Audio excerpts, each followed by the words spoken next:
don't take my words, don't mark my words like it's the future milestone. I don't know, but we will focus on the tutorials first, and then we will go to the maybe some challenges first, and the Stillman, the Army General should be the last solo content to come in the development process.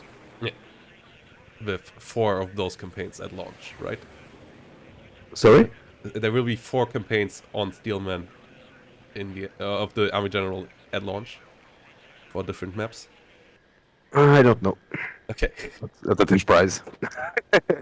Like I think that was what was said in the last Army General. Yeah, that's the plan. Yeah. Yeah, with I zoomed in on that on those little snippets and searched for where on those on the Germany map those 4 screenshots are from. So we're gonna go from like the southern part is Frankfurt, I guess, up to like what's it, Kassel, Paderborn. So that's gonna be interesting. Pretty different terrain for sure between Paderborn and Frankfurt. So quite good.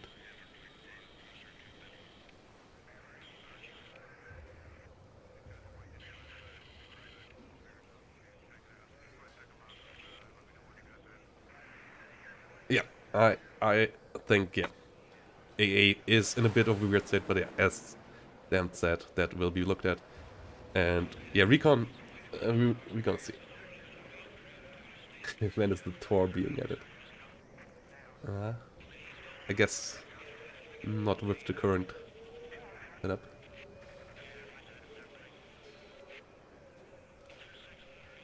And we're gonna have the semifinals coming up soon.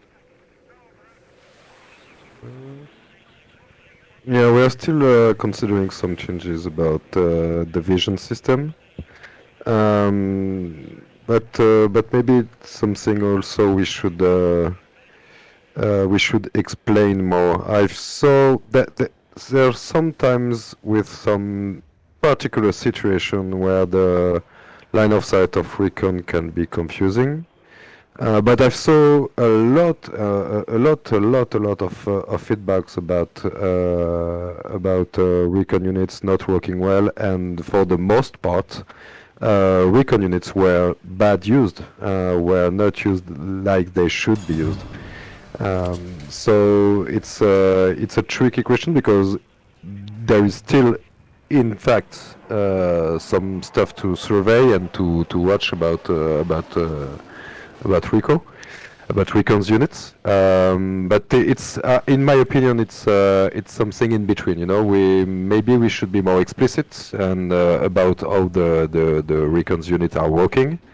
And also be careful about those range and side effects and some particular situation with covers where it's not, maybe it's not clear enough first, and maybe we may have some issue with some line of sight sometimes on particular sets of assets like forest plus building or stuff like that, and some little move, some little distance can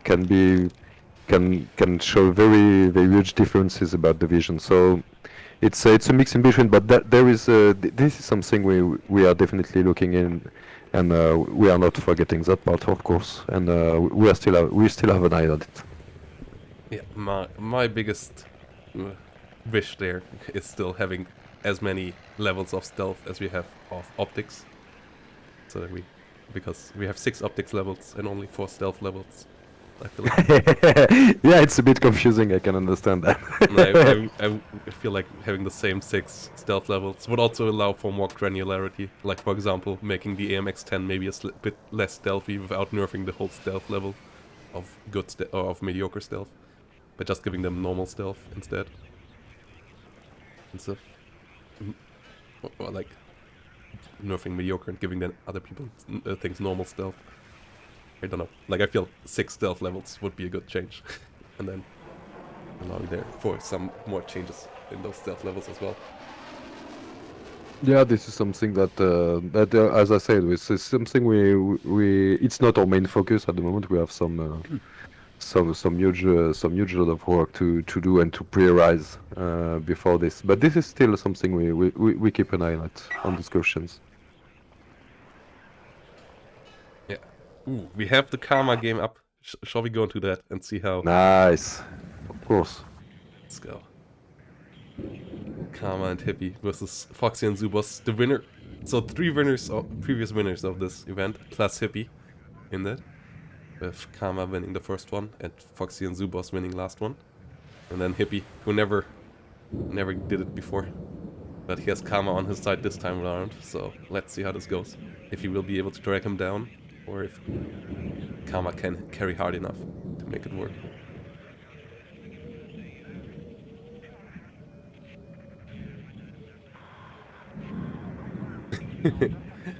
Yeah, check Napalm Mech29. I guess that's for the Southak. Southak DLC will have the checks. I think that's Mad Mad. So I guess that's when we have to pesky Mad Mad about it.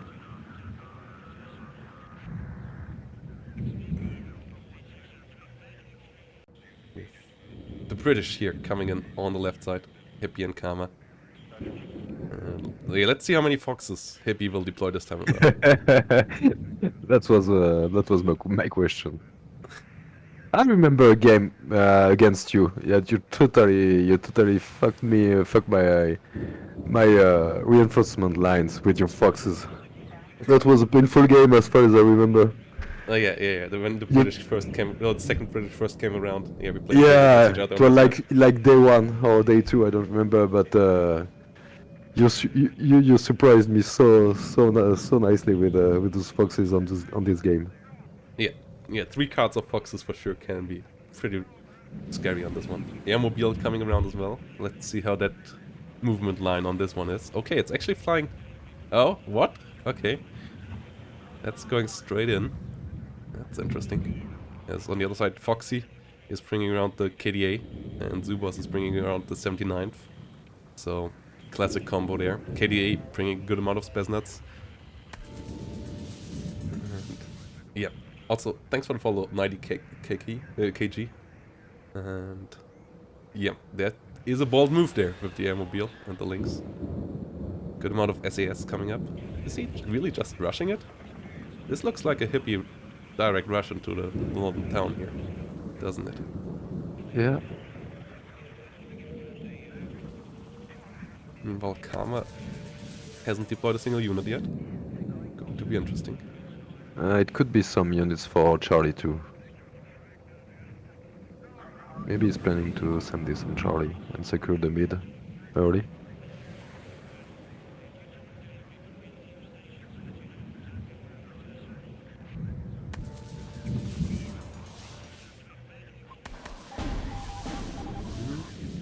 Are they really? SAS coming out here. A lot of gazelles.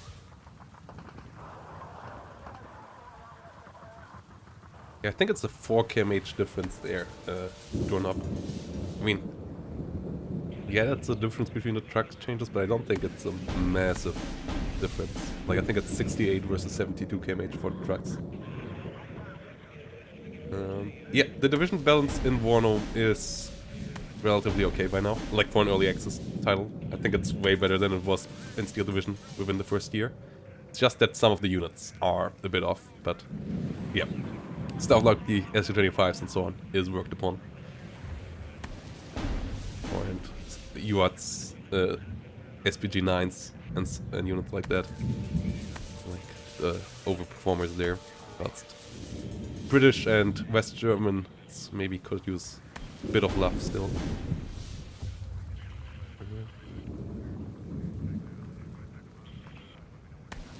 But I think the division balance in general is relatively solid.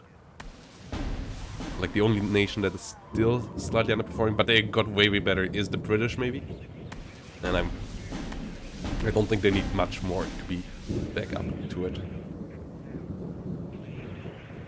Yeah, and there are some parts of the balance that we can't we always keep an eye on this, but we can't do a finished and polished and perfect balance before we have everything in the game.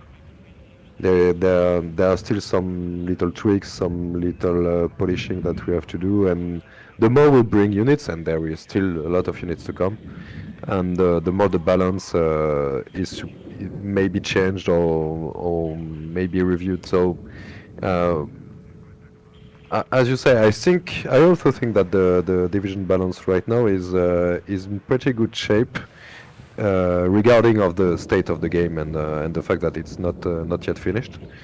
But the final patches, the final touch, and the final polishing pass will have to come with the game finishing with because we can't be perfectly balanced before everything is in the game.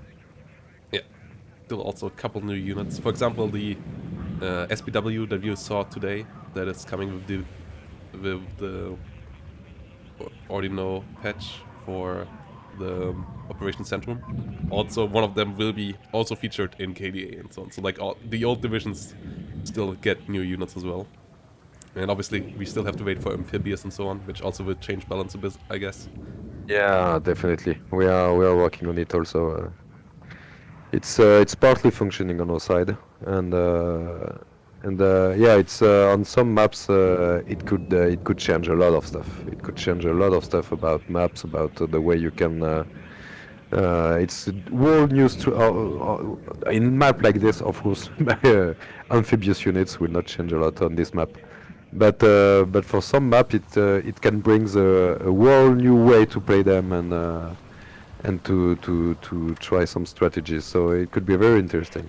Yeah, and it also will favor the Pact most likely a bit over NATO, as they have Yeah, the pact has a lot of amphibious units, indeed. especially heavy units also have amphibious capabilities, whilst it's mostly light units that have that ability.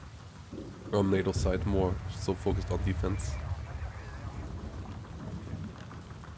Beautiful warriors coming up here. Yeah, Hippie coming in with quite a couple of those. Good amount of airmobiles as well. Where are the Yeah, it's a infantry? very nice model. I love this model. Yeah, the I love this warrior is unit. one of my... It might be my favorite IFV just from the looks. Like, I know the gun in real life is not the greatest, and so on. Like, it's not the best performing IFV in real life, but it's a really good looking IFV. Like, it looks like an IFV is supposed to look, even though it's not functioning quite like it. But, good, big, medium-sized gun. Nah, the AMX-10 is the most beautiful. The May- MX-10 with all. maybe I say this because I'm French. I don't know. Maybe, maybe. Maybe it can be. I like the VAB a lot as an APC. Like I think the VAB Yeah, is the best APC, yeah. but I don't think the AMX-10 is a specific great IFV. Bah.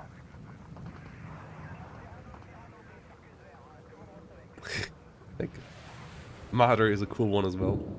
That looks really futuristic still. Like even Yeah, nowadays, don't know that turret just. that's true. And then the BMP3 is also a good one, good looking one. Obviously BMP1 is just the OG IFV, so that's pretty cool as well, but a bit outdated in 1998 with its systems. Good amount of T-62s here coming in. Yeah, that's a big push coming for the center, it seems. I wonder how Subos and... I'm surprised that we don't see Kama in the north. Usually that triangle is his terrain to play in, but Kama is the one focused in the south here as we go into this game. That's OP coming in for the center.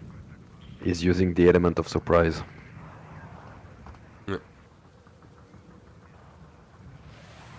And when it comes to the operations, can you maybe give a hint on what's your favorite kind of scenario there is? Like you said in the previous Death Diary and then also in the previous Friday Night WARNO, that those are more focused on single player, not and more imbalanced than the historical battles previously. And like, is there one where you think like that will be really really hard because one side is the side you play on is like super heavily outnumbered or so? Yeah, that the idea. I can't tell you. I can't pitch you the topics of the operation as we right now, unfortunately. Okay. But the global idea is this: is to have different because, as you said, in SD2 we could take some real battles and to be inspired by that. And of course, the Third World War never happened, so we don't have any realistic battle. But our aim is to focus on this part like challenge and very entertaining mission that a bit scripted, where you can have different possibility like you are outnumbered and you have to resist for a certain amount of time. You have to make a breakthrough in a heavy defense line. That kind of stuff. Some very particular and very specific missions, and it can be very interesting because it you will have to most use certain unit will shine in a challenge and not really in another one. So it could be very interesting to even in gameplay, in pure gameplay consideration. It can be a very interesting mod in my opinion. Did you take inspirations? So, obviously there was no real combat in 1989 in Germany, but did you take inspirations from other modern wars, like maybe Kosovo or like also photo scenarios, or like First Gulf War? Yeah, there are a lot of other battles where you can find inspiration and of course it's also something we look at to try to find some interesting stuff, but we have to keep in mind that it's happening in this context and in Germany, etc. So, but yeah, definitely looking at modern wars can be inspirational for some operation, of course. Yeah, there's a couple of real combat battles out of the 90s and 80s that I would like to see in a like homage in in game for sure. Situations. And I'm really looking forward to play them. And I guess there will be nice Steam objectives with them as well. Like in Steel, I think in Steel Division we for sure have one for each of them. That's at least in Normandy, I remember. Those scenarios, so unlocking all the Steam achievements. I'm still missing one in Steel Division Normandy 44. I still have to do one of those in multiplayer. Or that final last missing objective for one of the co-op missions. Which is still a thorn in my side, not having 100% completion rate. Would be my first. Do you have any game on Steam where you have 100% complete achievement rate? I don't think so. I have a lot of game, but I don't think. Maybe. Maybe the Stanley Parable, but it's not a hard one.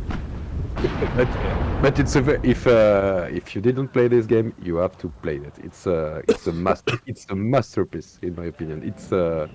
It's between a video game and a piece of art, in my opinion. This game is absolutely awesome. The Stanley Parable. It's very, very particular, but yeah, one of my favorite games of all time. I played it back in the day. It's for sure a good game. And it's a big battle here going on. Hippie pushing pretty hard in the north, but Foxy defending pretty well with Su-25s. Yep. And also having a good defensive line. The center, though, slowly getting forced open by Kama with the Chieftains here. T-62 is not quite good enough to hold the line there. In the south, no big standoff. And yeah, the center is going to be the most interesting point here, most likely this time around. And Kama's flank here from the south, pretty scary. Only a damaged TADBB here. At least got out with 1 hit point here for Zubos, but the rest not looking great. And seems like the center will fall to Hippie and Kama here. 25 ATs flying around.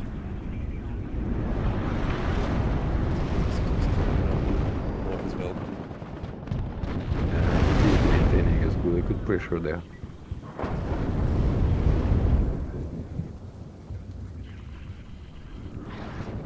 She's going up. There's nuts going down.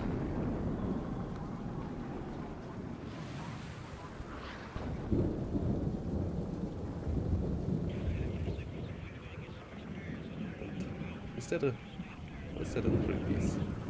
Alright, 55mm towed artillery piece, okay. Getting redeployed here. And put back onto the vehicle. Will dodge the fight.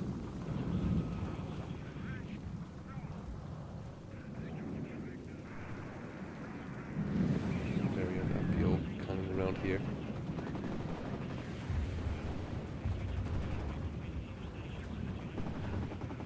Fives coming in for the center. Truck drop here is on the getting hunted, but good amount of AA coming in.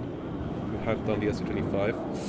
Tornado not getting close enough though, but the track drop here finishes it off, and an SU-25 for 1 AA piece not worthwhile. Track drop here maybe at the moment though slightly overpriced. That's for sure a unit that, like, that's the one big main issue of the British at the moment, that their AA tab is just not quite cost efficient for what it does. But once that has been fixed, and it's on the works in the strike team at the moment, that should be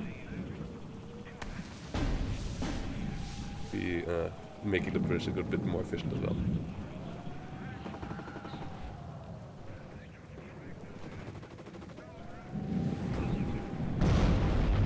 Chieftain here moving in. Shvedka on the fire. But it's a pretty slow game here right now. The amount of Gazelle rockets coming in for the center. Trying to hunt some parry RPOs. Not sure why is there any AT with this? No. They could have just sent in a warrior in there. Don't even need the Gazelles. So most likely will finish it off as well. Oh boy, but Foxy has a big plan. That's the T-55's plan coming in here for the center. Coming in here in good numbers. And the right flank of Karma NEP is kind of weakened. Yeah, they don't have a lot of forces here. Yeah, flank down here. Kama is taking a big gamble with not having anything in the town at all. If Zubos ever realizes that, they could just drive through here and bring them into a town fight, and KDA especially has better town fights than the British. So big issue is that there's 2 Challenger 2s here now in the north. TDU obviously outclasses them in 1v1, but not in 1v2. Challengers can overcome them there. 1920 versus 2020. The other side. Challengers slightly worse than other big tanks in their rate of fire, which is a bit problematic for them, but still pretty heavy tanks. But TDU not easily beating them. Ooh, nice side shot though. Kama has to react quickly there. Yeah, good smoke. Milan 2 getting a good hit into the TADU as well. So that needs to be somewhat careful. And the Gazelle rockets just not getting the rockets on target. Yeah, I think that's a bit too much time invested into these superior RPOs, which, as I said, a single warrior could have dealt with them as well together with Gazelle recon. But Hippie still besieges the north, but it seems like Kama and Hippie are fine with having the center. Like Hippie not pushing any further there, just keeping it on lockdown and setting up for a counter push in the center. And T-55s are at risk of getting overwhelmed here by the chieftains. But if you can get good engagements in the forest, they can overcome every tank with their numbers. Gun groups moving forward. They don't have any anti-tank. Warriors get a kill into one T-55. T-55 misses the other one. And yeah, that's the good thing about the 30mm. They even can beat something like a T-55 if they get close enough. As they have good AP shells with good range stacking. So the T-55s here taking good damage. But the T-62 will be able to kill them.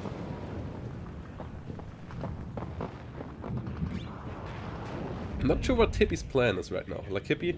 I'm surprised we didn't see more Foxes. One SAS in the north is behind the enemy lines. Will get up here to use its anti-tank rocket launcher onto the reinforcement road, but no foxes at all this time around. Bit surprised by it.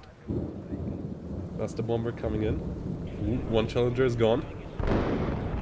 And the cluster...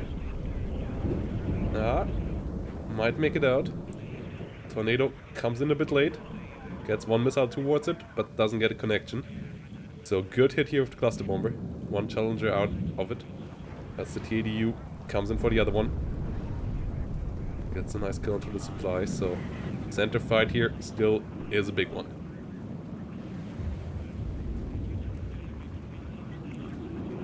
Interesting. Now they are pushing.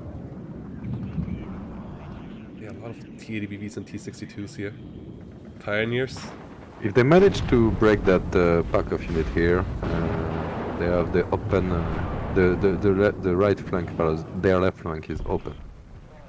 Yeah, they will open up this area and they will open up the center as well. So, yeah, Hippie doesn't... There's not much depth in Kama's and Hippie's defense here right now. Like, these big tanks are supposed to do it. If they don't do it, they have a lot of problems. TADUs on the flank here, so the units can't even move into the open, otherwise the TADUs will eat them alive. So, yeah, the only way to go is back into this forest here behind it. In the south though, ooh, Kama now with the counterattack actually. Yeah, look like it. But unlike him, the other side didn't leave the south completely open. But that TADBV could actually stop this whole thing completely. 4 armored rifles and 4 warriors. A couple of foxes as well from Kama, but the BT-76 with a nice hit there. And foxes have a good cannon, but don't have a great gun, great armor. So they get one shot there. And the warriors here in big trouble as well. TADBV picks them up one by one. So this push of Kama not working out. And the others, everything behind it still completely open. Kama really liking these kind of gambles. Like we saw that a lot in the finals and semifinals as well. Especially in the semifinals versus Leibniz on 2 legs. He left one side completely open as well. Something that he played with quite a bit lately. Blue team currently up 700 points, but red team finally got a CV in the center again. Pushing the other team slowly out here. Milan Tudo still nasty here on the side. Won't quite get the kill. SAS in the north finally in position. Ooh, Hippie finally does a big push in the north. A lot of warriors here. That's scary. Challenger behind it as well. And the red team's defenses were further to the south, but in the north Hippie breaking through pretty nicely. Not enough ATGMs here, no vehicles, no T-55s to catch the warriors before they enter the town. So now the Spetsnaz that don't have any anti-tank here, last remaining infantry unit, and the warriors eat them up alive. Then there's nothing behind that. And all the reinforcements have to pass by this SAS, which is now on the supply line as well, with its 84. Ooh, this is going to be really rough for Foxy and Zubos here up in the north. They might have to push harder into the center to keep the tick up, as if they lose the north here, they are in a lot of trouble. MiG-27 trying to come in for the Challenger, but gets shot down off the sky. Good reaction there with the smoke from Hippie. Well, another plane died on the other side as well. Not quite sure what killed that. If it was a NATO or a packed plane. Center though, still looking good for Foxy and Zubos. And they're bringing in a lot of forces there now. Like, a hell of a lot of Saperis. So, They are not out of it yet, but the northern situation will put them under heavy pressure. Milan's coming around here as well, warriors. Yeah. And it's still not moving as UAZ. I mean, yeah, there's not that much space for it to run anyways, though. Okay, it's trying to move away now, but the Milan Martyr, the warrior Milan will be there before the viewers even. We'll see it now from the side, and should be able to pick it up quite quickly. No, not quite getting the shot on target. A lot of MGs here, a lot of 50 cal MGs, which are a good addition. They're pretty good at holding back infantry, but they are not that great against challengers. I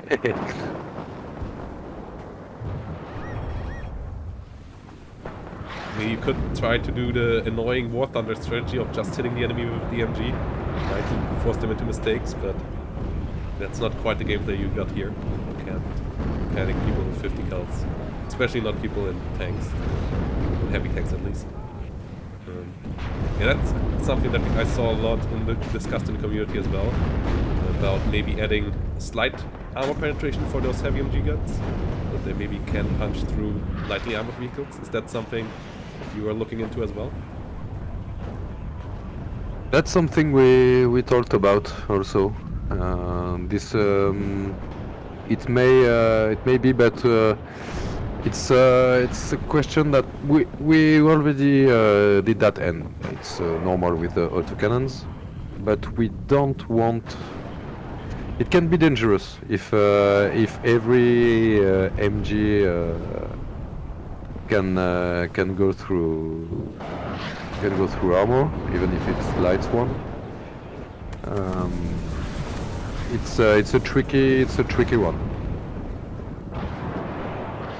But at the moment, oh, nice sniping here. Yeah, good push in the center now for the red team. Red team having some big artillery guns here out as well. Akatsias. No Malkas on the battlefield yet. The other side only using Mark 55mm that are towed. Hippie going for the cheap way, no self-propelled artillery there. Which is a bit risky, as it's way harder to micro them against enemy counterfire. But with the capture of the zone in the north, blue team is still up to a +1, even with the capture of the center. Though the south is in shambles. Like, Kama lost the south completely. All his challengers dead, only one chieftain remaining, but that one is down to 1 hit point, and deep in the forest with really low cohesion. So, yeah, big counter push in the south could be the way to go right now. Instead, red team is focusing on the north though. And that's a classic mistake in my eyes. Like, you should not focus on where you're losing, you usually should focus on where you're winning. They did that well in the center, but in the south, they could really move this around, and this should be quite interesting. Yeah, but it doesn't look like it's in their plan right now. I don't see them building any forces to do so. Yeah, and they lose the CV in the center as well. Good snipe there from Hippie with the artillery. Putting the T-62 under fire now as well, and that means that we currently have a +4 for the blue team here. Good amount of TADBVs coming up in the north here as well. So, yep, it's going to be interesting. And yeah, Delta really undefended. Really, really risky play here. ADBV pushed a bit further forward, but not fully in it. And now Kama brings up a couple of forces here again. Two challengers, or a challenger and a chieftain, trying to come around. He was pushed a bit deeper, but not fully into it. And the +4, obviously, a pretty fast tick here for the blue team at the moment, getting a nice advantage. 20 minutes still to go. As a MiG-21 HE bomber still comes around here in the north. Tries to get a couple of good hits in. Have to be careful around javelins though, as they have pretty good accuracy if they get a good line of sight. Tornadoes, pretty decent fighters as well.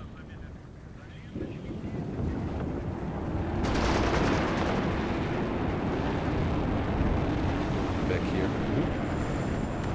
Shouldn't fly over the center though, with the books and so on there. Wouldn't be in trouble. Oh yeah, one book hit here, getting the tornado down to 1 hit point. Has to get the hell out of here.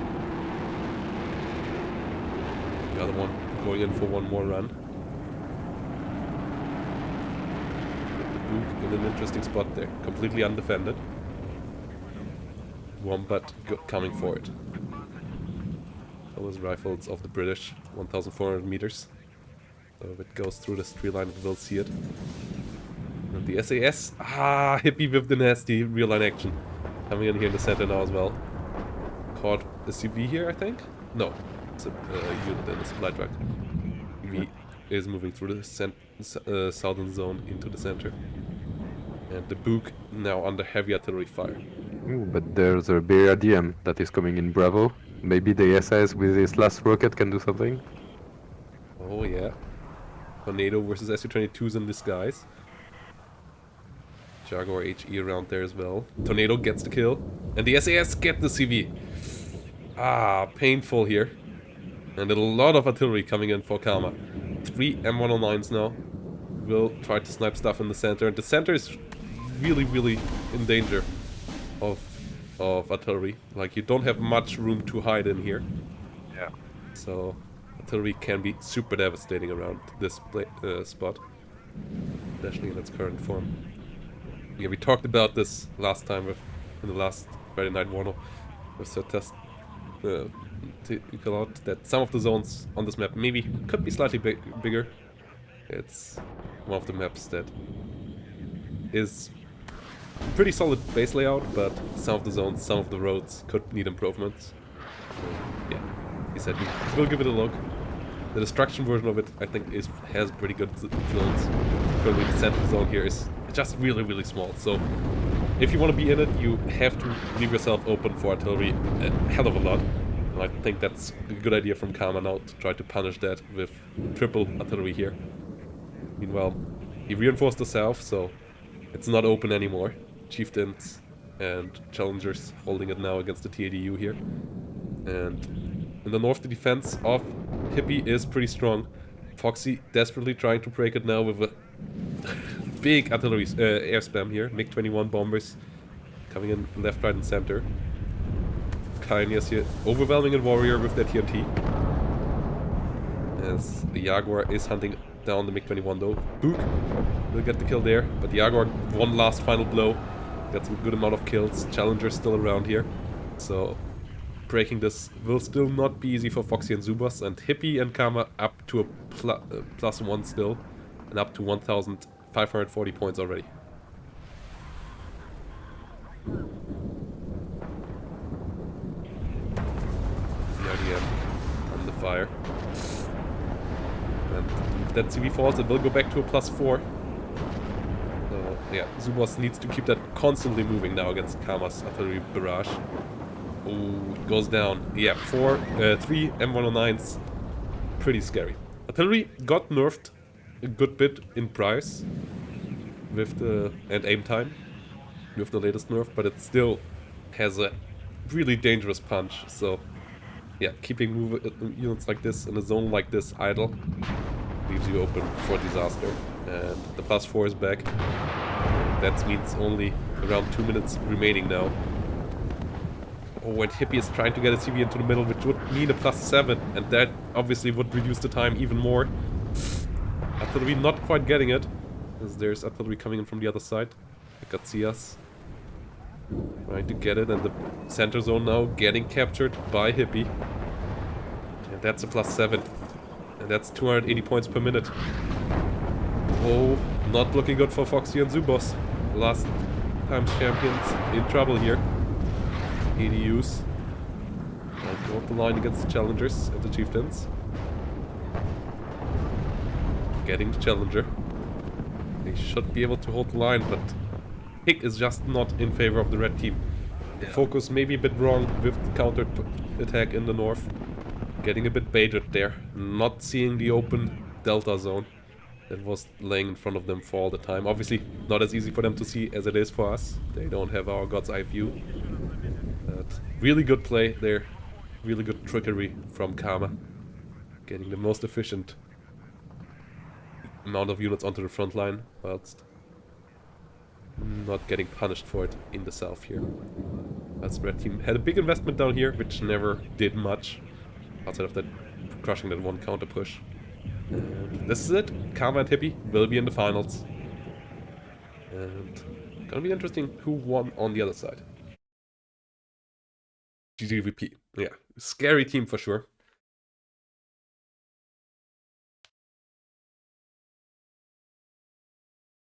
Who won on your side of a wooden box? Did you get it done? Do we have a NATO on NATO finals for the first time in this event? Yeah, this looks like they won. Oh yeah, they did. I think. Yeah, they did. So we will have Fury Tanner and a wooden box against Hippie and Karma on Mount River. That's going to be interesting. British versus German. And yeah, the first time NATO versus NATO in this tournament in the grand finals. We had quite a couple of times red on red, but I mean one time red on blue. But this time it is NATO on Not NATO. NATO. Red suffers. Yeah, easily red suffers. But Hippie is still in belief that it's the UK that suffers. So Yeah, of course. pain train. I remember he was saying that the UK suffers even before UK was out. Yeah, that was the worst of times for them, wasn't it? But yeah, the Germany versus UK would be a classic match in football. Classic match here now as well. And let's see if Germany, unlike like in football, can bring it here. World Cup performance this year. Pretty shameful again by the German national team. Thanks for the follow. Keir Alza here. Welcome, welcome. Bukazi earlier as well. Thanks for keeping my back in shape. Standing up again. And yep, Mount River. Interesting map. We played on it in the last tournament as well. It's a relatively big map as well. If we have a look on it. But also only 6 zones, so it's not too many zones. It's a good map for Hippie though. I am 100% certain we will see a lot of shenanigans on it. As you have all of this terrain to bring shenanigans through, and you have this terrain to bring shenanigans through to the enemy. So I don't see how this can't end in a hell of a lot of real line action from our real line action specialist from the UK. That's Wooden Box and Pure Tanner, I think, will be playing pretty standard. Both usually not players that meme too hard. And I would expect a lot of artillery from them in this matchup, maybe. Tell me more, Bob. Thanks for the follow as well. Welcome to the stream as well. And Nice one. yeah, who do you think has the upper hand there? Division-wise and player-wise? And Wooden Box and Tanner and Hippie and Karma. Player-wise, we just get our ass kicked by Karma and Hippie, so I guess I would say them. But this map is not great for the heavy boys. Yeah, mobility for sure. And artillery, I think, is really good on it. So I feel like the Germans have a slight advantage on it with the M110s that they can bring.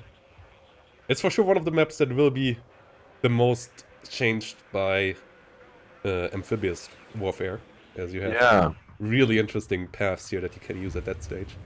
Yeah, like crossing from over here, or using the river to maybe early on go here, drive by the, and then come back here. That'd be quite interesting. And then,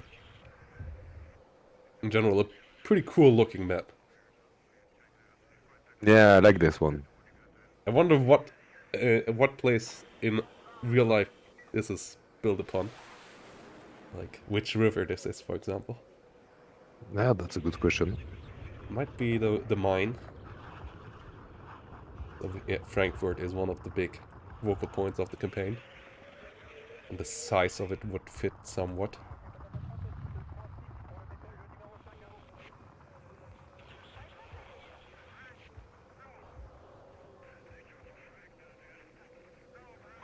Oh yeah, Bukase has an interesting question.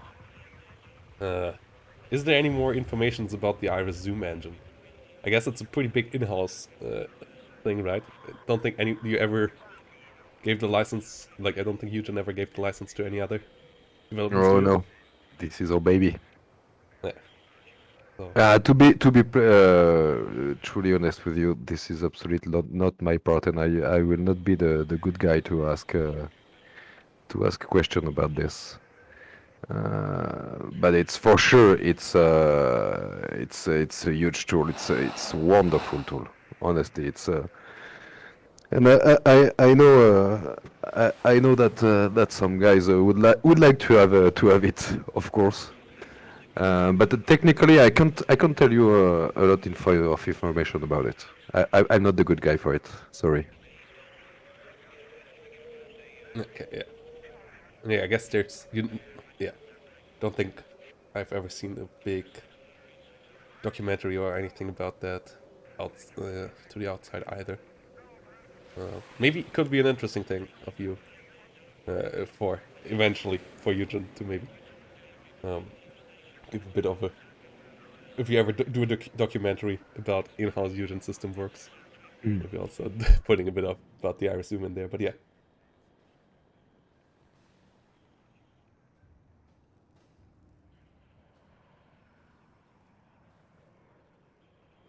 Multiplayer campaign. So Hectoponics, I guess it will be functional, similar to what we had in Steel Division Normandy, Steel Division 2. So 1v1 campaign. Um, Obviously, it would be cool if you could play it with teams, but I think the plan for now is mirroring what we had for multiplayer campaigns in Steel Division 2, right? Yeah, I can't tell you a lot about this. But yeah, this is the we know that a lot of people are waiting for the campaign, and unfortunately, this would be the last part to game in the early access. So I'm sorry for this. Even though of course, as we are working on it. I can tell you that the shape is very good. I really like the shape of it as it is right now. And it's not going to be that easy. Um, but I can't really tell you much about this.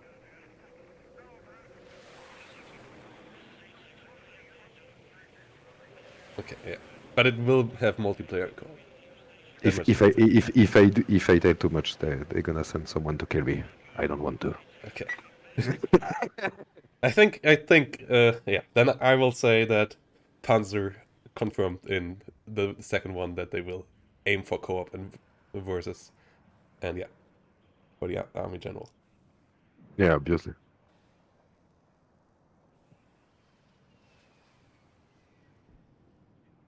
But yeah, campaign will come at a later stage. We have 4 campaigns being planned for, and if you are a bit deeper into, like, if you zoom in on these, you can also figure out the general area at which of each of these will take place. Like, they revealed Paderborn Castle. They revealed, I think this one is from the Fulda area. This one is Frankfurt. If you zoom in, you see Frankfurt am Main here. And this one is around Marburg. So, yeah. Though it's still written in French, which is a big disgrace in my eyes. He used the French names for all the German cities. Which is kind of funny. But yeah, Marburg around here.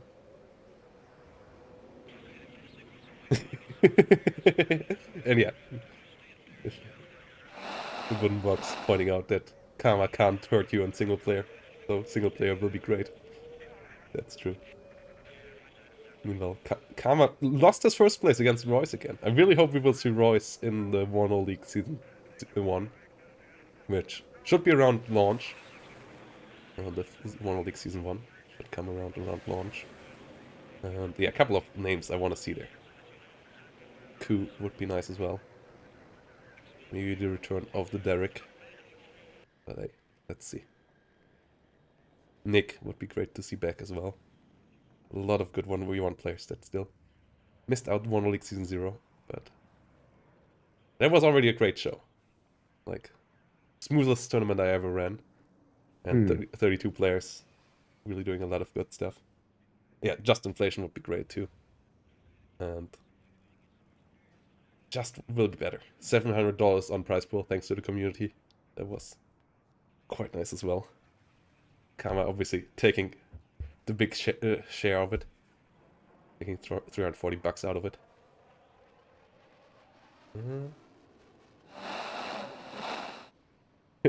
Yeah, the Kama GoFundMe.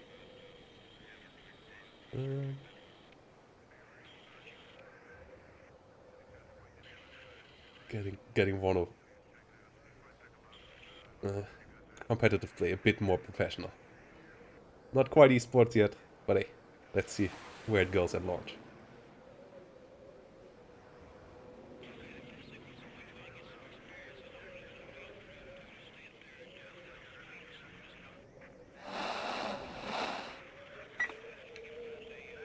Yeah, a lot of good ideas still being worked upon. That's for sure.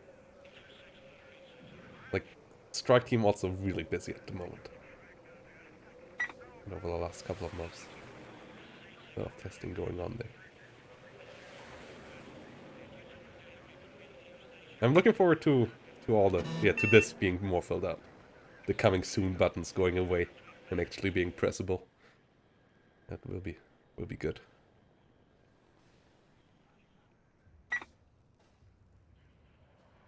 And I guess you can't talk more about mod support either, right? Yeah, because that there will be, but it's absolutely not focused right now. Okay. So I have not a lot of stuff to tell you about this because we are definitely not focusing it right now as we want as we say to focus on the single player content, solo player content. Sorry. I can't tell you much, not because I don't want to, but really because I don't have a lot to say about it. It's really not on the top of our list as we speak. There is moderation in the chat, Hectoponics. I can tell you that much. People who use racial slurs get bans, and there's a report loop as well. It's sadly part of a job that takes one of the Uden devs quite a bit of time. But yeah, they are having an eye on the chat. There are bans there. Yeah, always. But we of course this is something we know, but there is our support, and we're working with. I'm working as in the support sometimes too, so this is something we look at, but we can't moderate it completely. We can't. So, but of course there are a lot of actions. There are a lot of players that are banned, etc., etc. But we just can't check, see, and moderate the entire chats of every games, every hour. It will need a team just for this, you know. So we can't be actively watching it, but there, of course, it's moderated, and the support is here for this. And I can tell you there are a lot of people like are getting banned.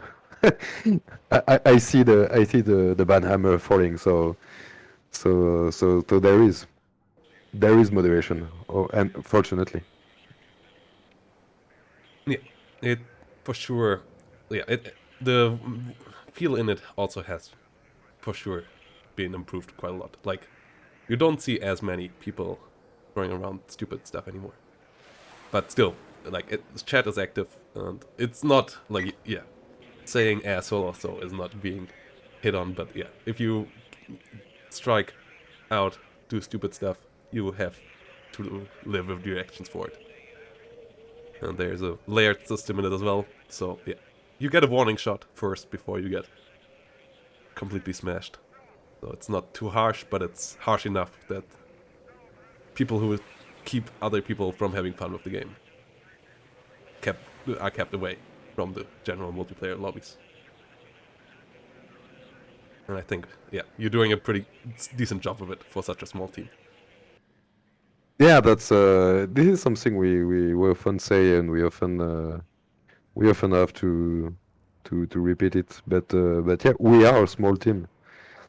We are, and I see people are expecting a lot, and that's a good point. In fact, if we give the if people think that we are a big team and we have that we are a big team, it means that we are doing a great job, even though we are a small team. So it's kind of cool, in fact. Yeah. Also, yeah, guys, you're also reacting a lot, and a lot more in my eyes, to the community than you did in previous titles.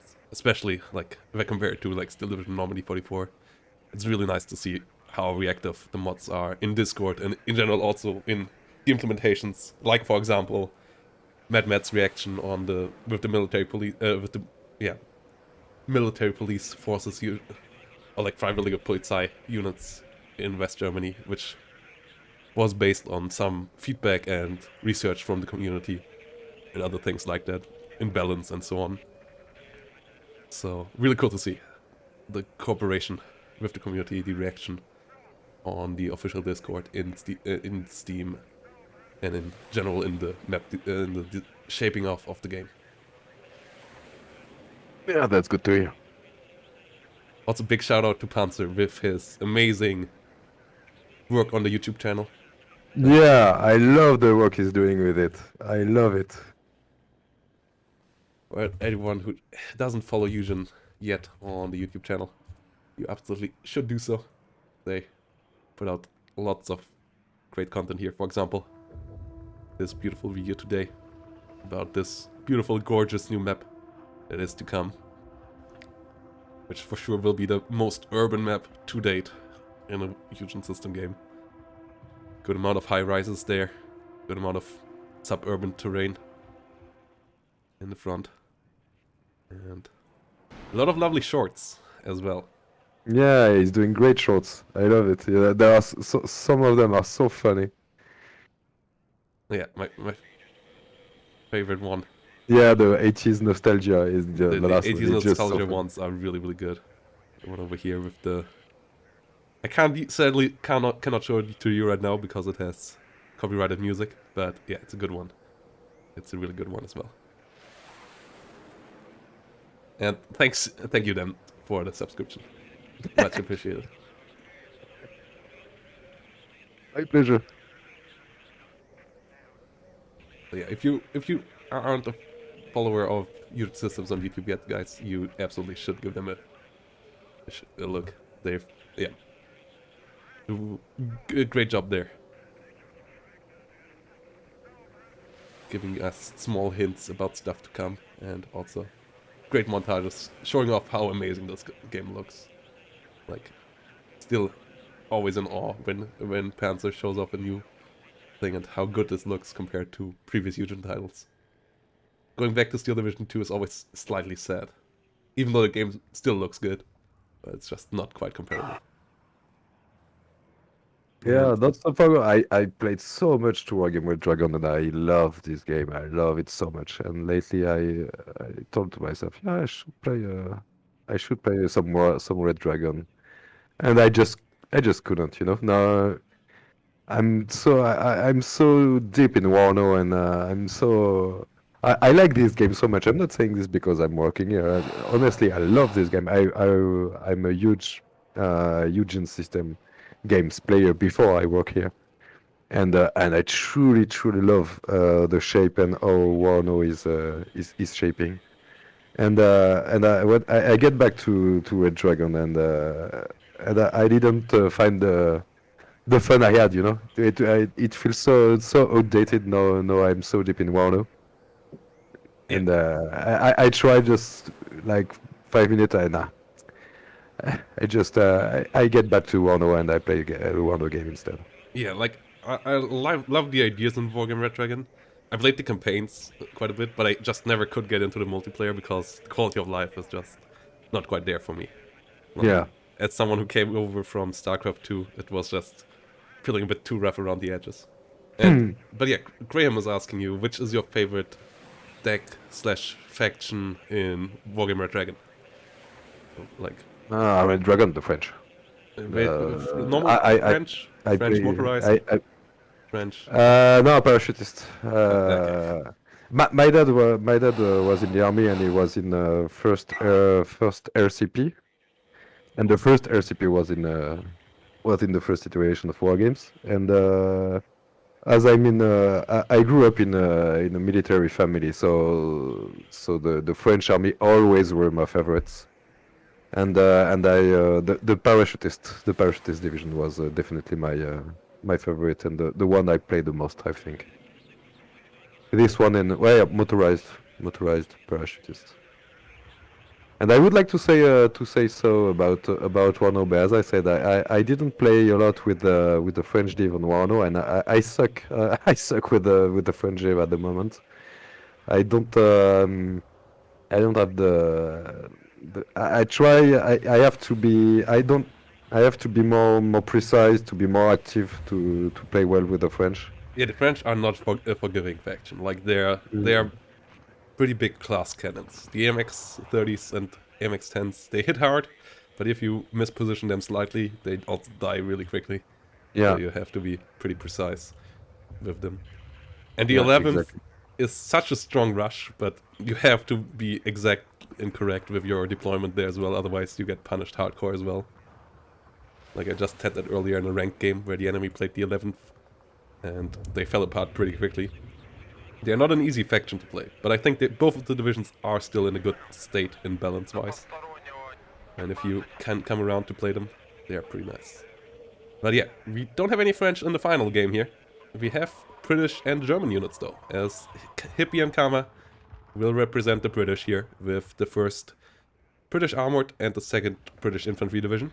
As we have on the other side the second Panzergrenadier Division der Bundeswehr with a wooden box and the 5th Panzerdivision in hands of Puritaner. And that's a lot of Skimithars coming up there. So, going to be interesting. And the big question is, how many units will Hippie try to get behind enemy lines on Mount River here? This is going to be the big question asked.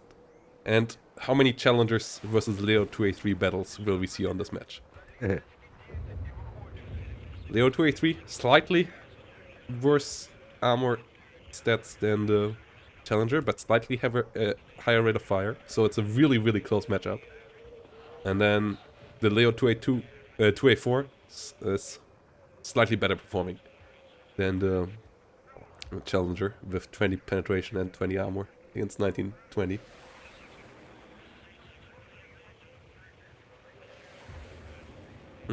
The Modern War, the decision to not go into Modern War, I think Mad and Hanser explained a couple of times, with Modern War mostly being about really long range precision strikes, which are hard to make fun in an RTS, as the time to kill and like would be even shorter, and the room for mistakes even smaller than it is in the Cold War, which is like the last era with heavy main forces directly clashing into each other. As you can see in Ukraine with the javelins at the moment taking apart, and drone strikes and so on, which are really hard to make into a good RTS that is still somewhat close to representing the realistic combat. Yeah, indeed. I tend to agree with this statement. It's in fact if you want to be the more realistic, you can be modern combat. In fact, would not be a very fun game to play.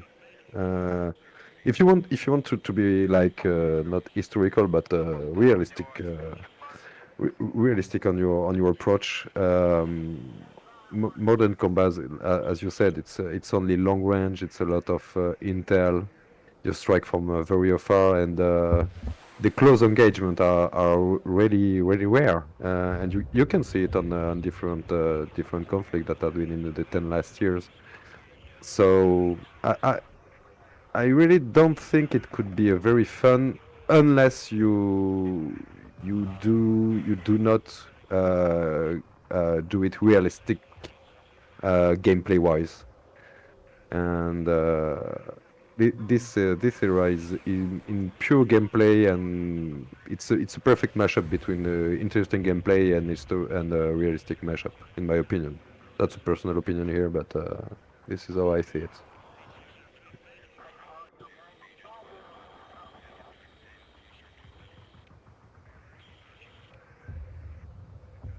Yeah. Did you try out the the modern day mods for Wargame Red Dragon? The No, Annihilation mod and the... no, didn't. I didn't. I have to admit. Yeah.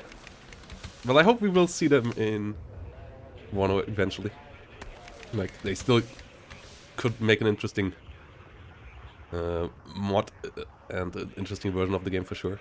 And with the news from Sir Testiculot that you changed over to Blender, I also hope that we will see 3D models in mods more so than we did in Steel Division, where it at least was possible, but pretty tough. And then maybe see some modern war mods that also can add them with 3D models that they mod into the game. But yeah, I think for the base game, Cold War is a good fit, as also the Soviet army is a bit more close to the in technology to what the modern Russian army is to the US in terms of equipment, I guess. So the matchup is also pretty interesting and really even footing, or at least close to it, compared to what we have nowadays. What is thing on his flare? Wish Big Mac, neck, and his regards. And we have a lot of CVs here on the right side for red, as the game is on. Karma and Hippie coming in here with the British. Terrier Paras taking a lot of ground. Lux is on the other side, covering it in the center, and in the north, a good amount of Fallschirmjägers versus SAS. The Gazelle rockets coming in with a bit of... a couple of shots onto some transports, not dealing super much damage though, as we have a amount of Fliegerfausts escorting the Skimithars there. Tornadoes trying to get rid of the Ginas. Wooden box back with them. This time not with Napalm though. Interesting. He switched over to the rocket versions. And F4Fs on the other side. We might see tornado duels here in this one. Oh yeah, there's the tornado actually already, but the other tornado is now back. The F4F goes down. F4Fs and tornadoes, the main fighters on both sides. Interesting to see how Hippie and Karma choose to cap the zone early. Yeah, and it will pay off point-wise. Usually they don't, if I don't mistake. I No. don't think they did that in the previous games. No, previous game I think they had 1 CV early, but not 4. But on this map, the front line, the direct front line is still relatively narrow. The flanking room is relatively big, but the front line itself is relatively narrow, so you can afford it if you just focus on that. And they will get a +6 out of it. The other side now bringing in 2 CVs to counter that will at least reduce it to only a +2, but Hippie and Karma getting a good amount of points out of this here for now. Yeah, and you can see the classic Hippie move with the SAS in the north. Yeah, it's coming. Was to be expected. I'm a bit surprised and a bit sad that he isn't moving anything on the other side of the map. I hope we will see some action here. I kinda expected him to move an SAS through the southern forest as well. Trying to cross the bridge later on. As a wooden box with the Fallschirmjägers moving forward, and the Fallschirmjägers are scary. The Panzerfaust 3, really good weapon, so Foxes really can't stay around that. And north Scimitars pushing back the Terrier Pioneers. They're 1v1 helping out. And I think the front line is still pretty stable on both sides. Tanner doing a good move in the south as well. Let's see when we will see the first artillery pieces. This time no Buratinos on any side, but Hippie coming in with the 155mm in towed format. And he's getting them really close to the front line. So the time of the shells from firing to landing will be really short. Gives them way more reactivity, like allows for being really precise. And does not give you much reaction time on the other side. If this 155mm shoots at you, you can't dodge it by seeing the projectile fly and trying to move out of the way. It will land on you basically instantly. Oh, that's a... Okay, okay. The tank fleet is out. Interesting. M48s. A hell of a lot of M48s coming in here in the north for the wooden box. I thought it was more than 6, but 6 is still quite a couple. So... +2 still for Karma and Hippie. CV on the way for the center now by Tanner. But it will still take a while. He invested in quite a couple more tanks than Karma though. Has a Leo 2-3 around. Only a chieftain on the other side. No challengers on the map just yet. For the team in red. Okay, first challenger entered the battlefield just now. For Karma. And this is going to be interesting.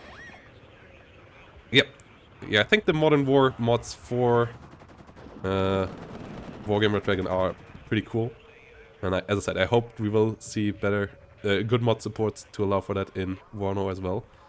I think for a base game, it's a tough thing to nail. Plus, it also leads to more political clashes in the community with Modern War as well, I think.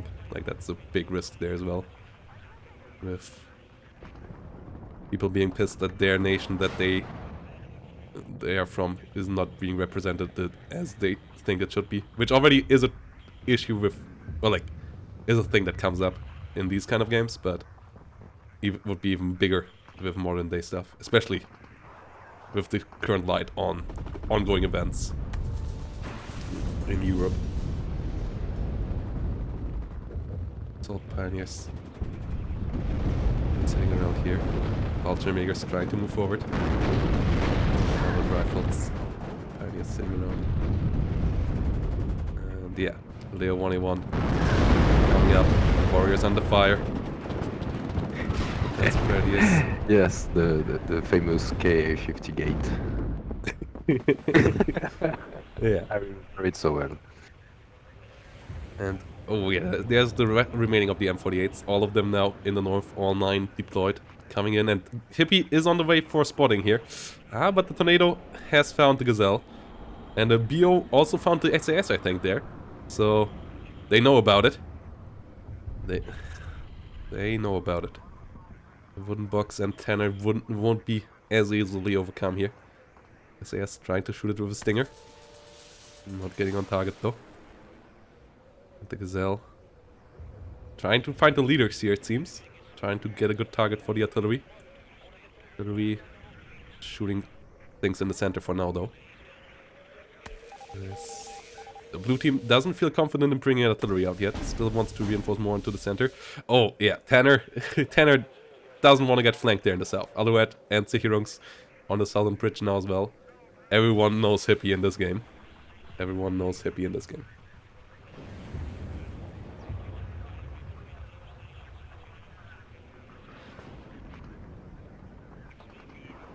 Yeah, Gina coming around. Tornadoes flying around as well. And Socrates in the front. Leo 1A1s, M48s, all moving forward. Giga of Players under fire. I mean, mod support increased with every Eugen game so far. It's still not in a great spot with Steel Division 2, but at least we can add 3D models there. It's a pretty tough way, but as I said, with the announcement that Blender now is the 3D modeling tool that you use at Eugen, I guess chances are that adding 3D models in WARNO will be easier than it is in Steel Division 2, where you need a really specific version of 3DS to actually create the models, which makes modding those models really, really tough. Yeah, I don't share your point of view, Nighty, about the mode making it hard to DLC, I don't feel it that way. This is personal. I'm speaking in my own name here. I'm not the I'm not the Eugen boss. But this is not how we this is not how we see it, and how I see it either. Mod is it's awesome. In my opinion, it's awesome to have game opened to mod, and I really don't see it like if we do more mod support, or if we have this, we will it will be difficult for DLC later on. I really don't see it that way. It's a great tool, and even as a player, I always like when I don't do mods. I did some editing and in Arma or some stuff like that when I'm really deep into a game. So I'm not the main target of the mod stuff, but I always enjoyed a game which has mod capabilities, and it always kept me on. It's had longevity, it had replayability to a game, and it's in the contrary, I think it's a very good thing. It's not. I don't see it as a problem. Yeah, and I think like Total War and also Steel Division to some extent does it right in their go of like mixing DLC and so on. Like if you use DLC assets for your mod, the mod will be needed for the DLC itself. But still, so to play the mod, you will need the DLC. But it's for sure not destroying your chances of selling DLCs if you include mods. Like Arma also has a good amount of DLCs, Arma 3, and still has one of the biggest modding scenes out there. So let's go on. Chieftain getting hit here. Yeah. And some great stuff comes to mod. I remember when I was playing Arma 2, I was playing the shit out of this game. I have I think it's the game I have the most hour, maybe. I didn't count. I wasn't playing it with Steam, and hopefully, because I think the number of hours would be frightening. But I remember when the first Daisy mod came out. I was like, what the fuck is this? Who are those guys that are swarming into our game and playing with zombies? What the fuck? What the fuck are they doing? What are they doing with my favorite game? And then I tried it out, and I thought, oh, okay, that's great. And they make a standalone after that. So mods can be great. Yeah. And yeah, I think the Wargame and Steel Division mod community already, it has shown that they can do great stuff as well. So yeah, if we get a bit better mod tools for them, they for sure will do amazing stuff in WARNO as well. But yeah, I understand, like obviously it's not the main focus at the moment, as you pointed out. Single player content for now is the first thing, getting the base layout of the game ready, and then it would exactly. We wanted to this mod also to have for modders and for people who like it to have the opportunity to try out and to try some stuff and to discover how they can mod and use the game already. But this is not our main goal at the moment. We are still in early access. Our aim is to go with the content, with the solo content, and to fix everything. And we can't have a huge focus on the mod right now, and I think it's totally normal. Yeah, we have a lot of trouble here for Karma in the south right now. He's Tanner microing his Leo 1A1s really, really well. Got a lot of action out of them, and Karma just not having the anti-tank to deal with it. Only one chieftain here remaining. His Carl Gustav infantry always a bit out of position, never getting a good side shot onto the Leos. And then the Leos were able to overwhelm them.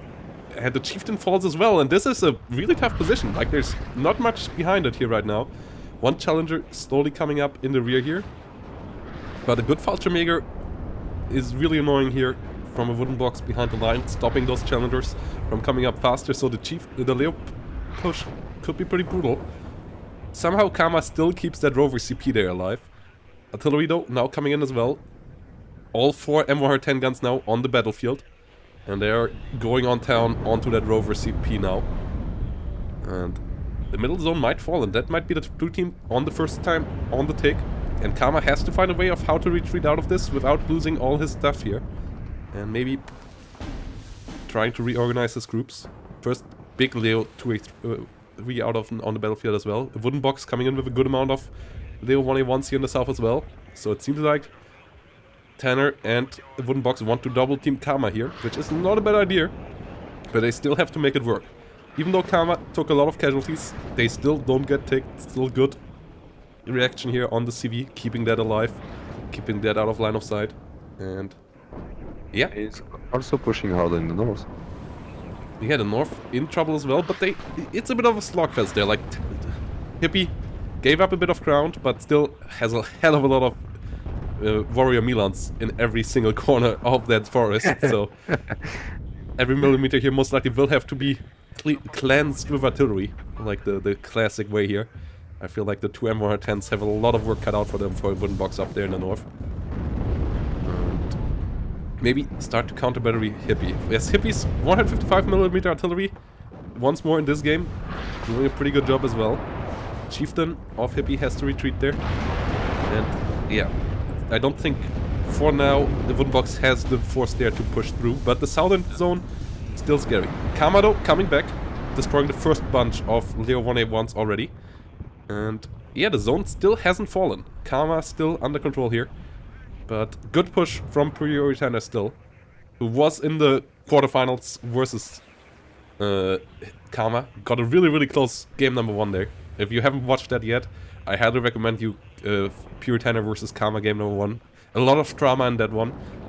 Great play from both sides as well. Yeah, Kama versus Puritana, one of the best games of the WARNO League Season 1, for sure. Yes, the the M110s here tried to shell the complete area here to death, but they just don't seem to find the CV. Rover CP still around.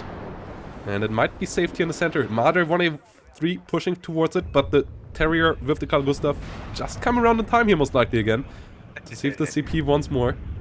And the Leo 1A1s have to disengage. Chieftains and Challengers a bit too much for them to chew.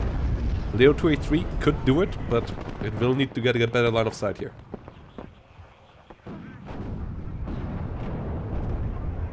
Yeah, Graham, we talked about the last Friday night WARNO event with Sir Testicolot.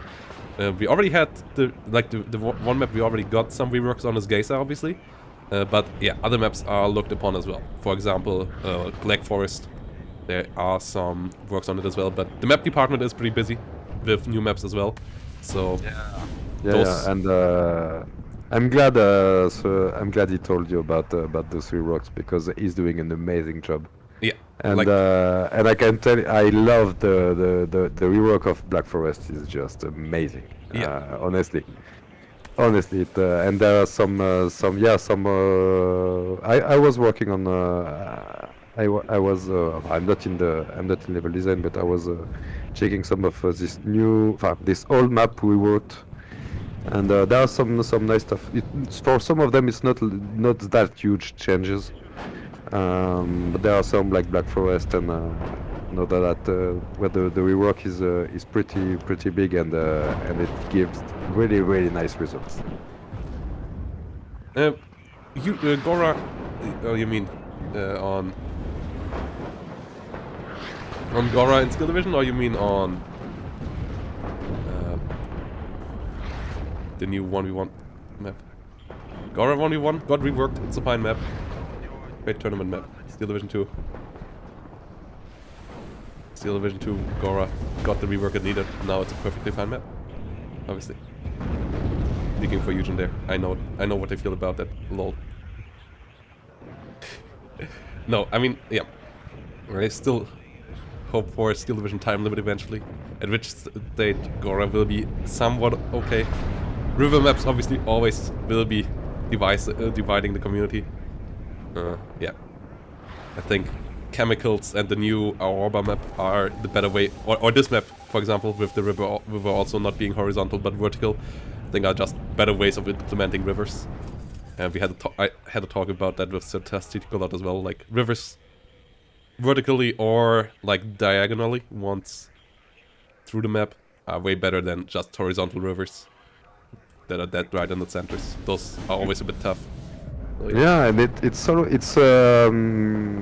shoot out to the level designer in Eugen, honestly, because it's really hard to do some map like this, because you can do some perfectly balanced map and you got map like I mean you go like StarCraft 2 or you know you can have some perfectly balanced map, but it's not neither cool, fun or realistic.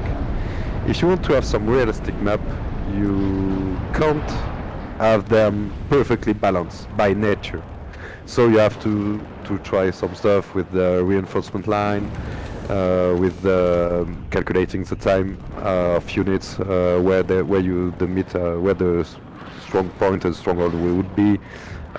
If you can try to have a side slightly in favor of a side and the other side of the map slightly in favor of the other, and you try some stuff like this, but for level designer, this kind of situation is the worst. You have to do something that is realistic, that it look like a particular set like this in Europe, in Germany.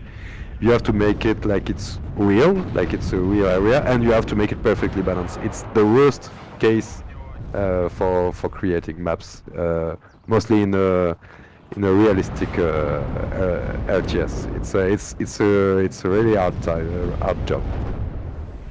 yeah. And while we speak, the push worked. Yeah, they finally got the CV. A lot of infantry are coming in, but Kama But is there is already a on top of it again. Though the question Counter is, push in the north. Are they not counter pushing in the north? ooh, yeah, Hippie coming in here now. Just broke through. Artillery landing all around him, but all the Leos are dead for a wooden box. The wooden box needs something against the warriors there. Currently nothing with armor penetration up here at all. Only AA left, basically.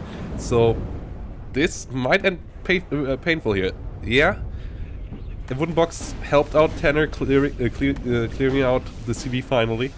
But the central zone in the south still not completely cleaned out. Karma coming back here with some chieftain Mark 9s and some warriors. And meanwhile in the north, Hippie's push looks scary. Hippie is still going slowly at it, so still time for now. Tanner coming in with some Mars artillery, trying to stop the units from moving any further. Getting some good hits in there, but the warriors are coming up. Martyr versus warrior, interesting matchup. Warrior having the slightly better gun, but having the worse armor. So the Martyr usually should win that fight. But the Milans obviously make it a bit rough. There's the Martyrs here coming in without Milans. So the warriors do win that fight. As the Martyr didn't quite get any good penetrations in there. Panzer Grenadiers coming up. A lot more Leos now scrambling. Trying to protect the CV in the center. Together with the helicopter as the AA of Hippie, maybe not quite up for it. Hippie with a big flank in the north though. A lot of javelins coming in there, out of all units. Javelins, an armored rifle, and a tracked rapier. Even a tracked rapier. That's the classic Hippie move there.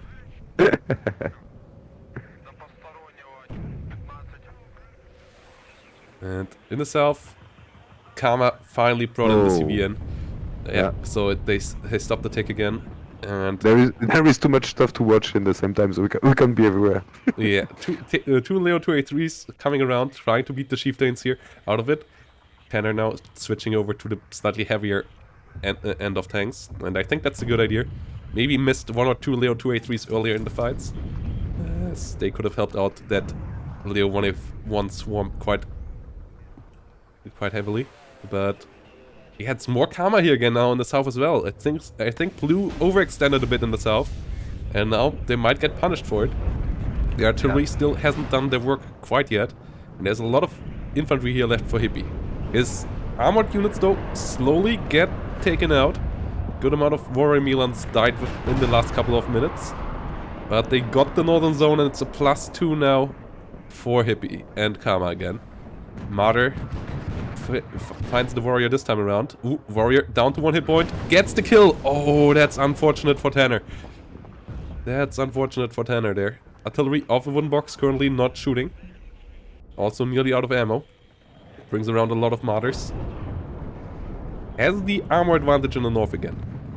So we might see the pendulum swing once more here. As this time it's Hippie who's overextending with his armor maybe a bit.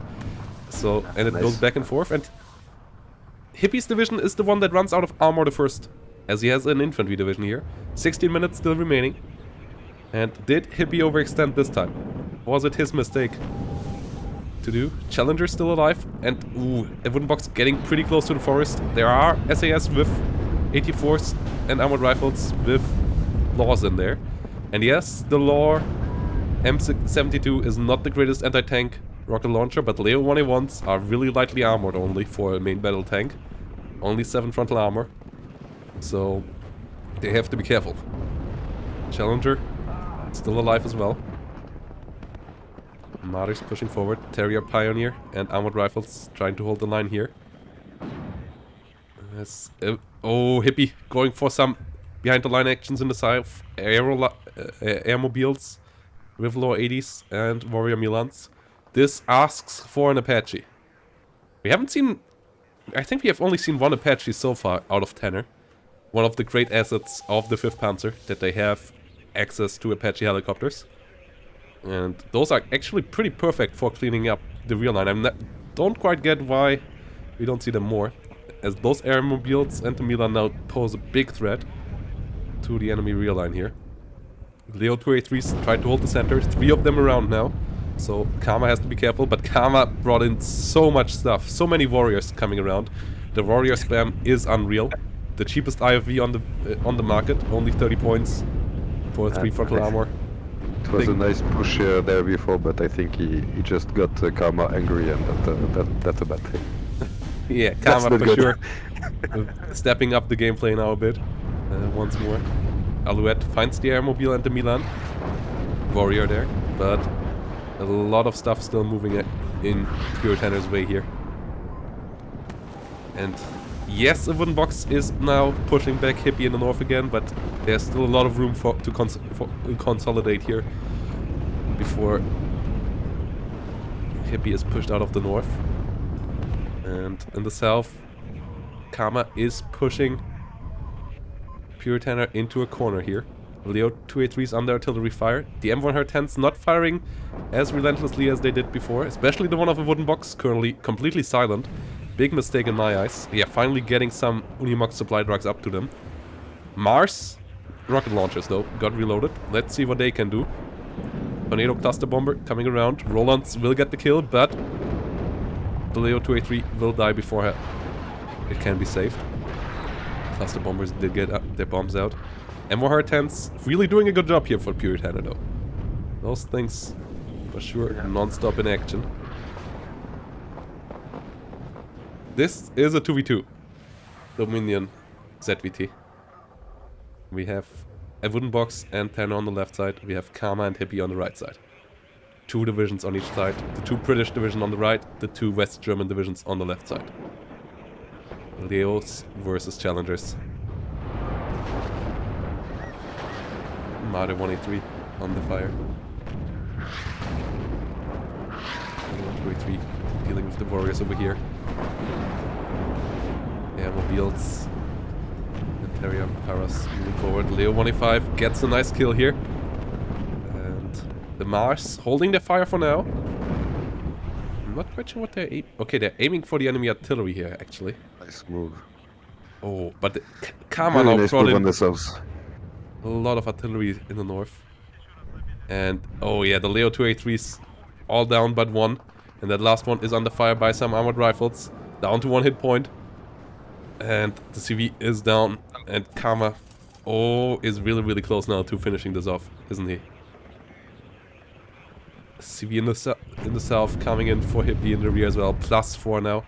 Finally, we see some Apaches to try to deal with that. But the AA of Karma most likely will move forward now. Will make it hard for them to get much done here. M40 A1 misses against the Warriors again. But Leo 2A3, okay, one Leo 2A3 remaining here. For now. M110 guns stopped firing for now. Should start again relatively soon. Hopefully the... Surprised he didn't send an Apache in the north where the Saxon is in the area. In the north, in the south, sorry, in the where the area is contested. Yeah. Where did he move now? Oh, his Apaches both moved to the south. Yeah, I don't know. That seems weird. I would have focused there. Now they're finally moving in there, but... is there any AA moving forward? No, no AA moving forward. So the Apaches still should do the job. I guess he was more worried about losing the town in the south, as that's really the last fallback area. If you lose that town area, you are completely out of it. And I guess it's now for Puritaner to hope that the Wooden Box can push Hippie out in the north and help him out. It's Puritaner now in total defense mode, just like Kama was earlier. But Kama brought it back. Let's see if Puritaner can bring it back once more here as well. Lux is coming up. M110. The M110's getting some nice hits in, killing more infantry. And the Mars finally firing. But, ooh, the Mars getting some rockets onto the M110s. Can they get the kill here? Can they kill off some of Kama's artillery? Kama desperately trying to move it out. One of them down to half strength. Oh, one falls. Oh. But only one goes down in the end. Okay. And the other three do survive. The Mars counter battery not quite as successful as Hannah maybe hoped. Pretty weird move though from Kama to bunching up the M109s that heavily. Putting them all at one spot like that. And good move from Tanner. Spotting them with the Alouette here. The Alouette in the rear zone. Pretty nice idea here. The recon helicopter. Giving him good line of sight onto the enemy artillery. In the south, another Alouette scouting there, but it's a +4 still for the team in red. Now +2. Yes, the last CV does fall there, but still, Tanner needs to get some ground again. Needs to contest the center zone, and at the same time, the Wooden Box needs to push in the north. A little AA there though, so the Apaches could do a lot of damage. Need to get reloaded soon. But they for sure can deal some more damage. There only one track drop here. The only AA whatsoever there for Hippie. So maybe Apaches plus some airplay could do a lot of damage there. Good bombing run there from the Jaguar. AA on both sides looking somewhat weak. Ah, nice sneak from a Wooden Box with the CV into the center. Through that middle, that land bridge between the two lakes. Gets it back to a +0. Tanner at the same time moving a CVN in the south of the zone as well. But yeah, really weak force still for Tanner down here. His Alouette though spots the enemy M109s, but quick reaction here from Kama, realizing that he is spotted there. Moving away his M109s, won't get caught this time around either. As a track drop here is coming around to deal with the Alouette. Still great idea from Puritaner, showing that he is a pretty clever player as well. Good idea there with the Alouette as an artillery spotter. But a Wooden Box once more overextending in the north. It's really a big pendulum swing there once more, as all the infantry of and all the armored vehicles of a Wooden Box on the front line died out against the Terrier Carl Gustavs here. As Kama came around to help out Hippie there. The Martyrs maybe a bit too far forward now. Oh, they need to unload in time. Quick. Armored rifles not quite getting the kills. Terriers only having loss, and the Martyr 1A3 with 5 frontal armor can survive a direct hit of these. So, weak Martyr's still alive. Terrier powers under fire. Warrior versus Martyr once more. Engaging the CV up there, the Saxon. Oh, yeah, nice snipe. Really good snipe. So, it will be a +2 for the blue team again. It will be a +2 for the blue team again, but +2, only +80. And they need to bridge 1000 points, which won't be enough. They need a +4 for getting the victory here. So can they do it? Really clutch game here. Really Yeah, clutch game. the front line is constantly moving. Good back and forth. As more martyrs have arrived. A couple more coming from the rear. The challenge, the javelins in the rear here got the kill on 1 or 2 planes already. The 3 javelins that Hippie has pushed behind enemy lines, cutting off the ASW's way to the front line. That's the artillery of a wooden box now tries to find Hippie's rear CV. And did that just land? Oh, Puritaner, you clever, clever dude. The tractor up here, not gonna be able to shoot onto the Alioet, as the other did land there. Stopping it from finding the kill. +2 for wooden box and Hippie. CV in the center. I guess this Alouette just got some leaves and some branches on top and just trying to pretend he's a tree. Yeah, Harrier hunting down the Apache. Oh, Apache down to 1 hit point, but not fully out of it. And there's really not that much AA on the other side. Couple of javelins, couple of track rapiers. Track rapiers though, partially nearly out of ammo. Tornado cluster now coming around. It looks, together with Leo 2A3 moving around in the south. Chieftain will fall to the cluster tornado, which will get out alive afterwards. And Commando FV 432 needs to be careful here. Martyrs and Leos coming its way. Oh, artillery landing on top of it. Not quite sure from where that artillery came from. Seems like it's a wooden box's M110s there, firing onto it. And gun groups now under fire here. And Karma has to be careful. Artillery landing around his CV. CV in the north is back though for Hippie and Karma. It will be a close game, but it seems like Hippie and Karma will win it out in points here in the end. And yeah, it's a good 2v2 for sure. Leo 2v3 is coming around. Nice snipe there onto the air unit. Last one landing around the Leo 2a3s. And armored rifles coming around. Oh, yeah, and yeah, you talked about it earlier, yeah, and I also saw some like mock-ups of the rework for Black Forest, and yeah, that is looking really good. Like, I think also in general the map making team, the learning curve that those guys had since the beginning of WARNO is really great. Like, the improvements there always coming with each map. You can see that they learned a bit more, improved a bit more, got some new ideas. And I think WARNO's maps in the future will for sure only go up in quality. Like, and they also react a lot. Like, if you are going into the Discord on the Eugen channel, the map feedback part is the most active one, for sure. Yeah. Definitely. And the Lux finds the CV here now. So, and the next CV, oh, Karma, big mistake. The next CV, the Rover CP, is directly behind that. So if the Lux would push a bit further, could find the CV for the result behind it as well. Ah, but the Carl Gustav gets the kill. And there's another CV in the zone as well for Karma here. And only 3 minutes remaining now, so they kind of would need a +6 by now. And that will be hard to get. They need more than a +2 by now for the rest of the game. They need a +4, they need a +6 by now. And only 3 minutes remaining. Armored rifle of Karma here also coming around for the Iltis leader. And they don't have any laws remaining, but the Iltis leader is a soft vehicle, so the the normal firearms would be enough to kill that. So we could even see Hippie and Karma go up for the tick here. As Pure Tanner is trying to push forward. +2 now in the north. CV there goes down again. A wooden box trying to get another CV one zone deeper. That would give them a +4.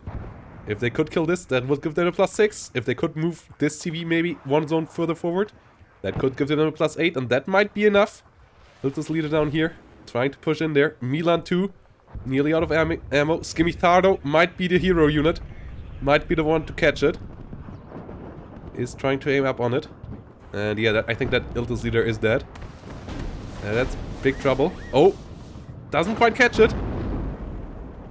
Skimitar has to move around. Iltis leader has to keep moving. needs to actually move actively into that Milan. Like the safest point for it right now would be right on top of this Milan. +4 now, +6 now, +8 now. +6 it is. 1 minute, 26 remaining. I don't think that's good enough. This Jaeger leader here might be the one to get the +8. CV got into the front line here though. This CV, it's only a +4 as Hippie got another CV up here and the +4 is not good enough. That's only 100 something points and yeah, it's too late here. Great move still, but just that slight bit too late here. There is no... The only plans for DLC that are solid so far are for Norfolk and Southwark. Wonky. All other DLC's plans are not concrete, if at all made at Eugen. Obviously they have to finish the game first, before they can make any...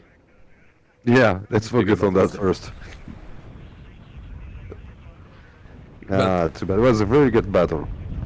Very nice final. Yeah, and Wooden Box and Tanner here getting pretty close in the end. Pushed back down to a +2 here. As they get close to getting the rover here. Yeah, they might get the rover CP here. Oh, Martyr! Not getting quite close enough. The rover CP actually moving into the line of sight, but the own artillery is stunning the Martyr, stopping it from killing the rover.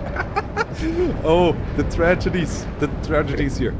The Wooden Box and Tanner fighting hard, but in the end, Hippie and Kama got them pushed back once too many times. Amazing back and forth here. Great finals. Absolutely worthwhile finals. Both teams showing great prowess here. And GGVP to Hippie and Kama getting it here in the end. Yeah. Winning the whole thing. Very nice.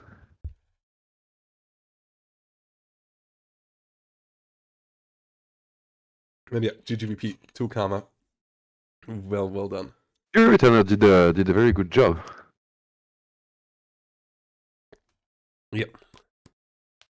Tanner did a great job there with the artillery, with the trying on the counter snipe. Good reaction there by Kama as well. Last minute dodging those Mars rocket launchers. But the M110s for sure did their job. The Leo counter push in the beginning was great as well. Just maybe a bit too overeager, losing a slight bit too much there, and which allowed Kama the counter push. But great ideas here on both sides. Great play and well played by Kama, carrying even such a bad player as Hippie here through the finals. Lol.